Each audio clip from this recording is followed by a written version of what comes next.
Hello everyone. आज हम discuss करेंगे Newton's second law of motion. तो न्यूटन ने अपने सेकंड लॉ में ये बताया कि फोर्स का मैग्नीट्यूड कितना होता है। फोर्स को अगर हम मेजर करेंगे तो वो किसके बराबर आएगा? वो आएगा rate of change in momentum के बराबर। तो पहले हम मोमेंटम समझते हैं क्या होता है, उसके बाद समझेंगे चेंज इन मोमेंटम क्या होता है और then rate of change in momentum. तो बेसिकली मोमेंटम क्या होता है? किसी एक ऑब्जेक्ट का जितना भी मास है उसी को अगर उसी ऑब्जेक्ट की वेलोसिटी से मल्टीप्लाई कर दें तो हमको मिलता है मोमेंटम ऑफ दैट ऑब्जेक्ट। तो मोमेंटम को हम इंडिकेट करते हैं पी से।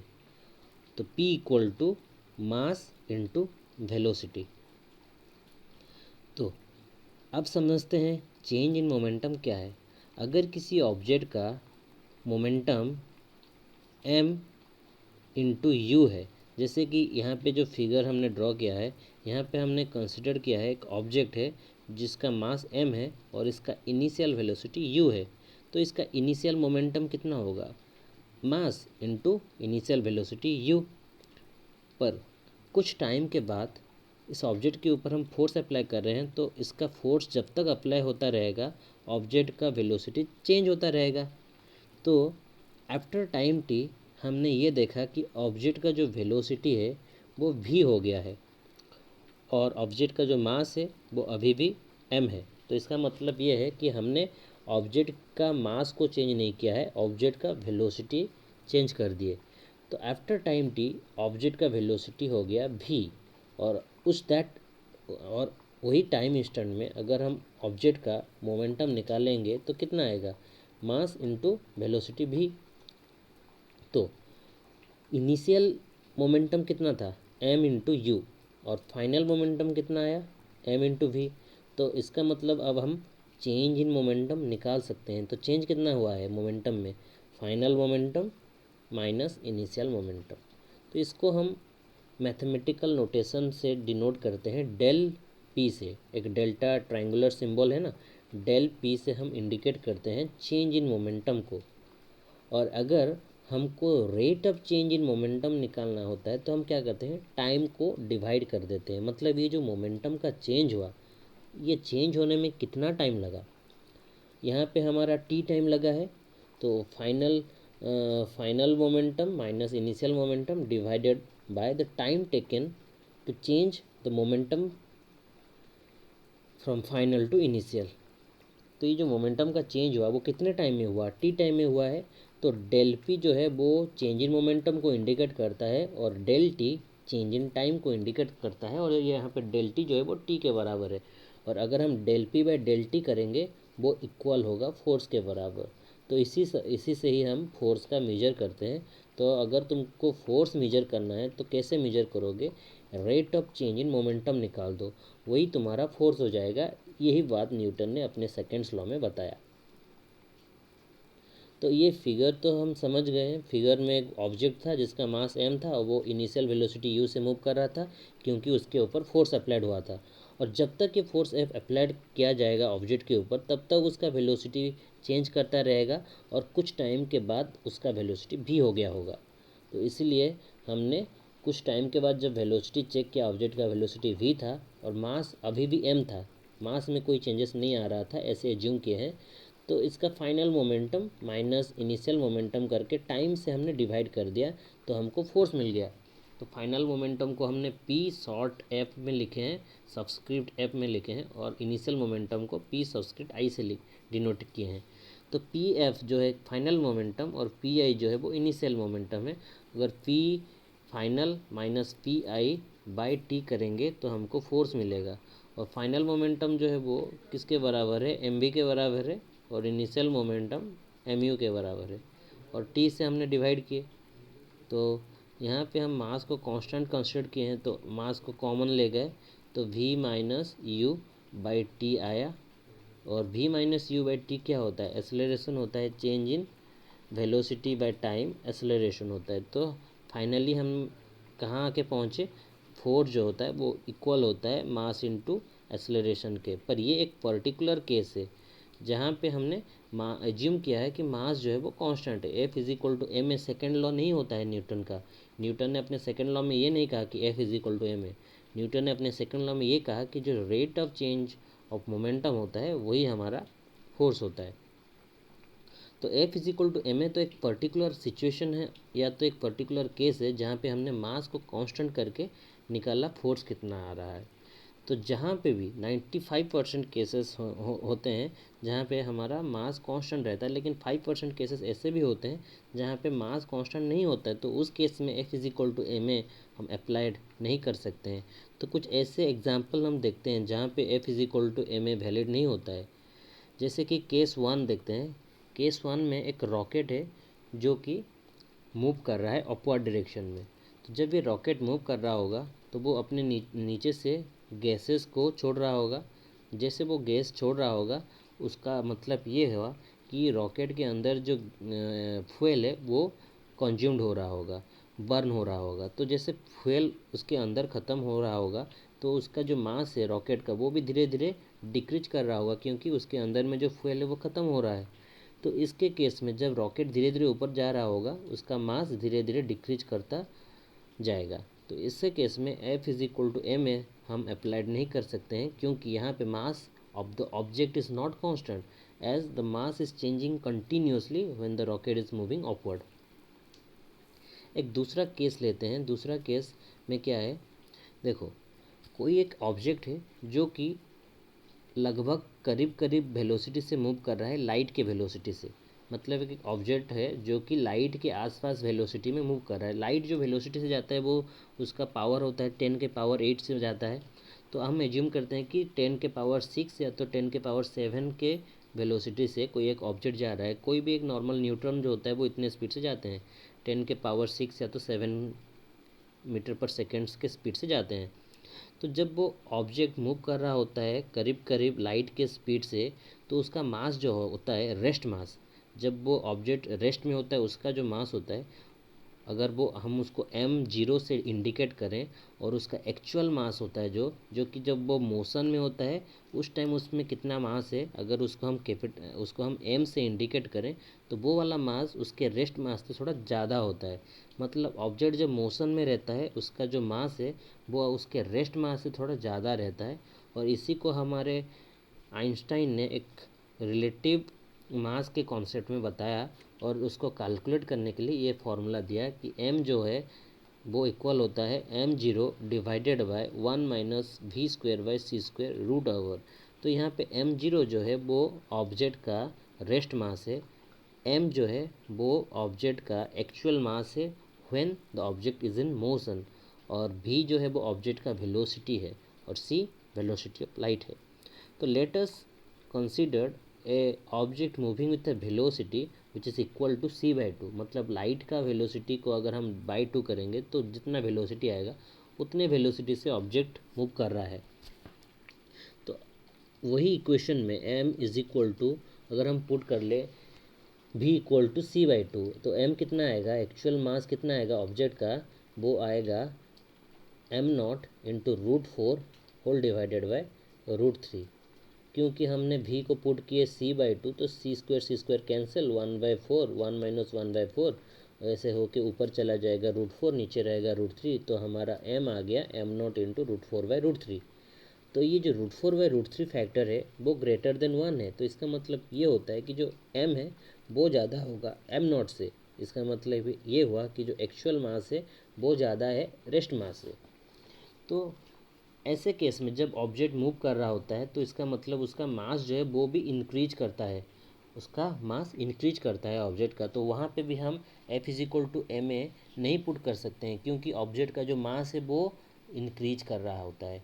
लेकिन अगर हम अपना केस बोलें, हम जितने स्पीड से जाते हैं वो बहुत ही कम स्पीड होता है। इतने स्पीड में अगर हम अपना वेलोसिटी को यही इक्वेशन में पुट कर दें तो ये जो v² वाला फैक्टर है, नीचे हाई वेलोसिटी फैक्टर है, लाइट का वेलोसिटी है, और ऊपर हमारा वेलोसिटी, ये जो रेशियो आएगा बहुत ही कम आएगा, जो कि नेग्लिजिबल आएगा। तो इसको हम नेगलेक्ट कर सकते हैं, ये वाले v²/c² को जो फैक्टर है उसको नेगलेक्ट कर सकते हैं। तो इसमें m जो है वो इक्वल आ जाएगा m0 से। पर कुछ तो चेंजेस आएगा, कुछ तो हमारा मास भी इंक्रीज करता है जब हम मोशन में आते हैं, लेकिन वो वाला हमारा रेस्ट मास के आसपास ही होता है, इतना ज़्यादा फर्क नहीं महसूस होता है। लेकिन जब वेलोसिटी ज़्यादा होता है, मतलब लाइट के जो वेलोसिटी है उसके आसपास का कोई वेलोसिटी में ऑब्जेक्ट मूव करता होता है, तो उसका जो मास है वो बहुत ज़्यादा इंक्रीज कर जाता है। तो इसी के ऊपर भी हम F is equal to M A नहीं अप्लाई कर सकते हैं। तो Newton second law F is equal to M A नहीं होता है। न्यूटन सेकेंड लॉ होता है, क्या होता है, तो तुम ये बोल सकते हो कि जो rate of change in momentum होता है वही हमारा फोर्स होता है। F is equal to M A एक पर्टिकुलर सिचुएशन है या तो एक पर्टिकुलर केस है जहाँ पे हम मास को कांस्टेंट लेके फोर्स निकालते हैं। तो पर बेसिकली इन जनरल स्टेटमेंट जो है वो होता है rate of change of momentum, that is equal to force. तो ऐसे सिचुएशंस के लिए जैसे कि केस 1 हो गया या तो केस 2 हो गया, इनके लिए तो हम F is equal to M A करके फोर्स को नहीं निकाल सकते हैं। तो इनके लिए हम फोर्स कैसे निकालेंगे? तो इनके लिए न्यूटन ने अपना डिफरेंशियल फॉर्म दिया जो कि अप्लाई हो सकता है ऐसे सिचुएशंस में जहाँ पे ऑब्जेक्ट का मास चेंज कर रहा होगा। तो यहाँ पे डिफरेंशियल फॉर्म में क्या बोले न्यूटन? पहले तो F इज इक्वल टू हमको ये पता है कि del P by del T होता है, और ये del P by del T equal होता है D P by D T पे। D P by D T के साथ अगर हमारा जो चेंज इन टाइम है वो बहुत ही कम कम होगा, ये चेंज इन टाइम अगर टेंड्स टू जीरो कर जाएगा, तो उस केस में हम del P by del T को बोल सकते हैं equal to D P by D T के बराबर। तो उस केस में D P by D T हो जाएगा एफ, और ये जो D P by D T है डी बाई डी टी, और पी के जगह में हम ये लिख सकते हैं एम भी, बिकॉज मोमेंटम जो है वो मास इंटू वेलोसिटी होता है। तो डेरिवेटिव ऑफ मोमेंटम करेंगे तो हमको फोर्स मिल रहा है, और वही डेरिवेटिव ऑफ मोमेंटम के बदले हम एम भी लिख सकते हैं क्योंकि मोमेंटम जो है वो एम भी होता है। तो यहाँ पे हमने बेसिकली डेरिवेटिव किया है किसका? मास एंड वेलोसिटी का प्रोडक्ट को। तो ये तो हमने डेरिवेटिव में पढ़े हैं कि दो क्वांटिटी अगर मल्टीप्लाइड होते हैं तो उनका डेरिवेटिव कैसे करते हैं, एक को रख के दूसरे का डेरिवेटिव और दूसरे को रख के पहले का डेरिवेटिव। ऐसे करके हम फोर्स को निकाल सकते हैं। कोई ऐसा सिस्टम है जिसमें हमारा मास कंटिन्यूसली इंक्रीज या तो डिक्रीज हो रहा है, उसके केस में हम न्यूटन सेकेंड लॉ है जो है वो F is equal to M into D V by D T plus V into D by D T of M apply कर सकते हैं।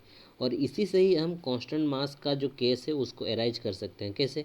जब मास कांस्टेंट होगा तो ये जो सेकंड वाला फैक्टर है भी into D by D T M वाला, वो वाला क्या हो जाएगा? मास तो कांस्टेंट है तो वो सेकंड फैक्टर, कांस्टेंट का डेरिवेटिव जीरो होता है तो सेकंड जो फैक्टर है वो भी जीरो हो जाएगा। तो हमको क्या मिलेगा? F is equal to M into D V by D T, और ये जो D V by D T होता है वो एक्सेलरेशन होता है, तो F को हम बोल सकते हैं एम ए। तो ये आ गया, यहीं से ही हमारा मिला F is equal to M A. तो इसीलिए अगर कोई जनरल फॉर्म पूछा जाए कि डिफरेंशियल जनरल फॉर्म बोलो न्यूटन का, तो तुम ये बोल सकते हो rate of change of momentum जो है वो बराबर होता है फोर्स के साथ। अभी एक एग्जांपल देखते हैं जिसमें हम सेकंड लॉ कैसे इस एग्जांपल के ऊपर एक्ट करेगा देखते हैं। मतलब हम सेकंड लॉ को फील करेंगे by the help of an example. जब कोई बैट्समैन बॉल को हिट करता है क्रिकेट ग्राउंड पे, तो जो फील्डर होता है वो बॉल को कैच करता है, लेकिन वो जो कैच करता है वो डायरेक्टली बॉल को कैच नहीं करता है, वो सडनली बॉल को कैच नहीं करता है। वो कैच करते टाइम क्या करता है? While catching a fast moving cricket ball, a fielder in the ground gradually pulls his hand backward with the moving ball। मतलब वो जो मूविंग बॉल के साथ वो अपना हैंड को पुल करता है और कैच करता है। तो वो ऐसा क्यों करता है? ऐसा वो इसलिए करता है, अगर तुम ये इक्वेशन देखो, अगर तुम इक्वेशन देख लो तो यहाँ पे F इज इक्वल टू क्या होता है? एम भी minus M U by T होता है। तो मतलब final momentum minus initial momentum divided by time, वही होता है फोर्स। तो जब वो कैच करता है, वो क्या करता है? अगर वो बॉल को कैच करने का जो टाइम है उसको थोड़ा इंक्रीज कर ले तो क्या होगा? टी थोड़ा इंक्रीज कर जाएगा। तो अगर टी इंक्रीज कर दिया तो फोर्स क्या होगा? वो डिक्रीज कर जाएगा, क्योंकि force and time both are inversely proportional. तो मोमेंटम का जो चेंज हो रहा है वो जो मोमेंटम चेंज हो रहा है, देखो बैट्समैन जब बॉल को हिट किया वही इंस्टेंट पे बॉल में सबसे ज़्यादा मोमेंटम होगा, क्योंकि उस टाइम बॉल का जो वेलोसिटी है वो सबसे ज़्यादा होगा और उस टाइम मोमेंटम भी सबसे ज़्यादा होगा। पर जब फील्डर बॉल को कैच कर लेगा, उस टाइम उसका मोमेंटम तो जीरो हो जाएगा, क्योंकि उस टाइम उसका वेलोसिटी जीरो हो जाता है बॉल को जब वो कैच कर लेता है। तो ये जो हो रहा है मोमेंटम, स्टार्टिंग में कुछ था बॉल में, और जब फील्डर कैच किया उस टाइम सबसे कम होगा बॉल में मोमेंटम। तो ये जो मोमेंटम का चेंज हुआ from a very high value to a very low value, ये अगर बहुत ही जल्दी हो जाए, मतलब जो फील्डर है वो सडनली कैच कर ले, तो क्या होगा, ये जो चेंज हुआ मोमेंटम का वो बहुत ही जल्दी हो गया। तो इस टाइम बहुत ही कम लगा ये जो मोमेंटम का चेंज होने में। तो अगर बहुत ही कम टाइम में मोमेंटम का चेंज हो रहा है तो फोर्स बहुत ज़्यादा आएगा, क्योंकि time and force both are inversely proportional. तो इससे अगर फोर्स ज़्यादा आएगा तो उस वो जब कैच करेगा ना सडनली, तो उसके हैंड के ऊपर, उसके फिंगर के ऊपर बहुत ज़्यादा फोर्स आएगा, जो कि उसके इन फिंगर को ब्रेक कर सकता है, उसको हैवी इंजरी आ सकता है, और ये तो हो सकता है कि वो कैच भी छोड़ दे। तो ये जो कैच को छोड़ने का पॉसिबिलिटी से उसको कम करने के लिए फील्डर्स क्या करते हैं, वो बॉल को ग्रेजुअली पुल करके थोड़ा ज़्यादा टाइम लेते हैं बॉल को कैच करने में। तो ऐसे करके वो टाइम को ज़्यादा बढ़ा दिए, मतलब ये जो मोमेंटम का अभी ये जो चेंज होगा from a very high value to low value, ये थोड़ा ज़्यादा टाइम में होगा। अगर वो सडनली कैच कर रहा है, अगर 2 सेकंड लग रहा है, तो इस टाइम उसको हो सकता है 3 या 4 सेकंड लगे, क्योंकि उसने बॉल को ग्रेजुअली कैच किया है पुल करके अपने हैंड को बैकवर्ड। तो ऐसे करके वो क्या किया ना, जो मोमेंटम का चेंज हो रहा है वो थोड़ा ज़्यादा टाइम में हो रहा है। तो अगर ज़्यादा टाइम में मोमेंटम का चेंज हुआ तो फोर्स क्या होगा, कम आएगा, क्योंकि force and time both are inversely proportional. तो अगर ज़्यादा टाइम लगा बॉल का मोमेंटम को जीरो करने में, ये जो मोमेंटम का चेंजेस आने में अगर ज़्यादा टाइम लगा, तो फोर्स कम आएगा। तो अगर फोर्स कम आएगा तो जो बॉल को छोड़ देने का पॉसिबिलिटीज़ है वो भी डिक्रीज कर गया, और इन कोई भी इंजरीज होने का पॉसिबिलिटीज़ भी कम गया। तो ऐसे करके हम ये जो सेकेंड लॉ को फील कर सकते हैं एक एग्जांपल से। सो आई थिंक अभी यहाँ पे जो फिगर हमने दिया है कि जब कोई फील्डर बॉल को कैच करता है तो क्यों वो बॉल को पकड़ते टाइम अपने हैंड को बैकवर्ड मूव करता है, वो इजीली एक्सप्लेन हो रहा है या तो हो गया है। So I think I have explained you the second law, Newton's second law of motion, quite well. Thank you.